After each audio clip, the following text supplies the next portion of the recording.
வணக்கம். இது நம்ம கிச்சனில் நம்ம இன்றைக்கி என்ன பண்ண போகிறோம் அப்படின்னா சிவப்பு முளைக்கீரையை வாங்கி நல்லா அலசிட்டு அதுக்கப்புறமா பொடி பொடியாக நறுக்கி உப்பு மஞ்சள் பொடி போட்டு ஒரு 20 நிமிஷம் ஊற வச்சுட்டு 2-3 வாட்டி அலசிட்டு அப்புறம் ரன்னிங் வாட்டரில் அலசிட்டு இந்த மாதிரி எடுத்து வச்சுருக்கேன். இதில் கூட்டு பண்ண போகிறேன்.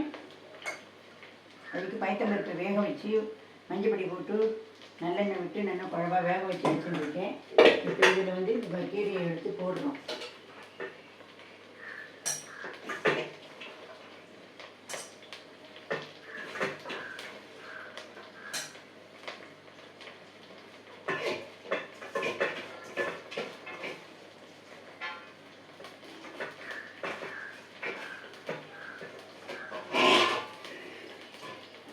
இதுக்கு சும்மா ஒரு கையளவுக்கு தண்ணி விட்டால் போதும். இதை நம்ம இப்போ இது வேக வைக்கணும். இது நல்லா வேகணும். அதுக்குள்ளே நம்ம என்ன பண்ணுறோம்னா இந்த கீரைக்கு ஒரு பேஸ்ட் ஒன்று அரைக்கணும்.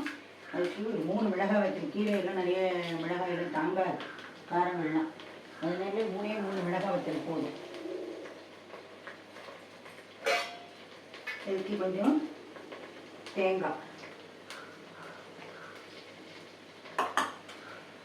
தேங்காயும் நிறைய வேணுங்கிறது இல்லை, பருப்பு போட்டுக்கிறதுனால நிறைய வேணுங்கிறது இல்லை.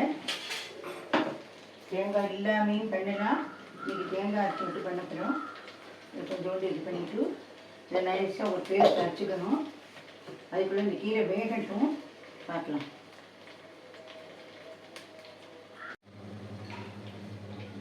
இப்போ நம்ம இந்த கீரை வேகவிட்டா என்ன ஏதுங்கிறது பார்க்கலாம்.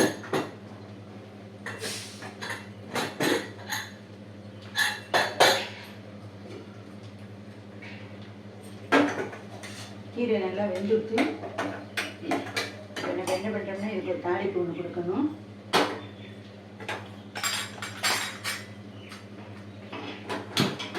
கட்டி அடுப்பில் வச்சுட்டு இதுக்கு எந்த எண்ணெய் வேணாலும் தாளிக்கிறதுக்கு வச்சுக்கலாம்.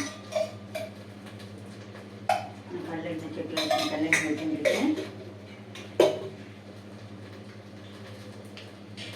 கடுகு பொரிஞ்சு வரட்டும். நம்ம இதுக்குள்ள இந்த டிஷ்ஷுக்கு தேவையான உப்பு போட்டுக்கலாம்.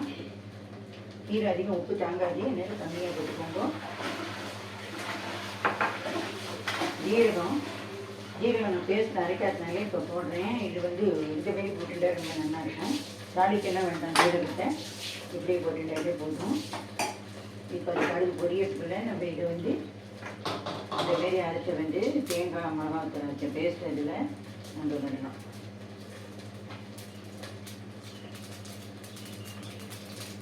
உங்களுக்கு இது எல்லாமே ஒரு ஷார்ட் மெத்தடில் புஷ்பு ரெசிபி பேரில் இதெல்லாம் நான் சொல்லியிருக்கேன். இது கடுகு பொரிஞ்சுட்டு உடச்ச உளுத்தம்பருப்பு இருக்குது, அதை போட்டுருக்கேன். ஒரே மிளகாய் போட்டுருக்கேன். வேறு எதுவும் இதுக்கு தேவை கிடையாது. தாளிப்புக்கு அதுவே போதும்.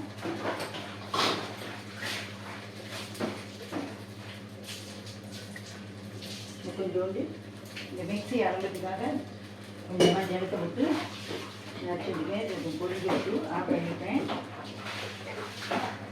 இப்போ இந்த மிக்ஸி அரைக்கிறது தனியாக அரைக்கி ஊற்றி அரைச்சி இப்போ எதுவும் பொரிஞ்சு வந்துட்டு உளுத்தம்பருப்பு கொஞ்சம் செவக்கணும். செவந்துட்டு இப்போ நம்ம எல்லாத்தையும் நல்லா கட்டுறோங்க. போட்டுட்டு அடுப்பில் வச்சு ஒரு கொதி விட்டு நம்ம இறக்கிடுறோம். இறக்கினேன்னா இந்த டிஷ் ரெடி ஆகிடுச்சு. நீங்கள் இதுக்கு என்ன பண்ணணும் அப்படின்னாக்கா இது சாதத்துக்கு சாதத்துக்கு நெய் விட்டுட்டும் சாப்பிட்லாம். சைட் டிஷ்ஷாகவும் சாம்பார் ரசஞ்சாரும் எல்லாத்துக்கும் தொட்டுட்டு சாப்பிட்லாம். சைட் டிஷ்ஷாக சாப்பிடலாம். சப்பாத்தி இருந்தால் சப்பாத்திக்கு கூட தொட்டுக்கலாம்.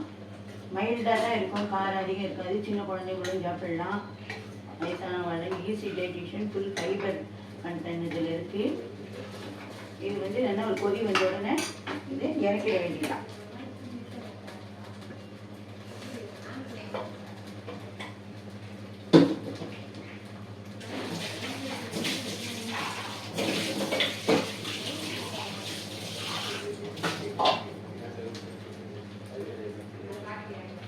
ஃபுல்லாக ஒரு கொடி வருது. இப்போ நம்ம இதை ஆட் பண்ணிட்டு இப்போ இது வந்து சவுக்கு முளைக்கீரை ரெடி ஆகிடுது. நீங்களும் இந்த மாரி பண்ணி பாருங்க. நன்றி, வணக்கம்.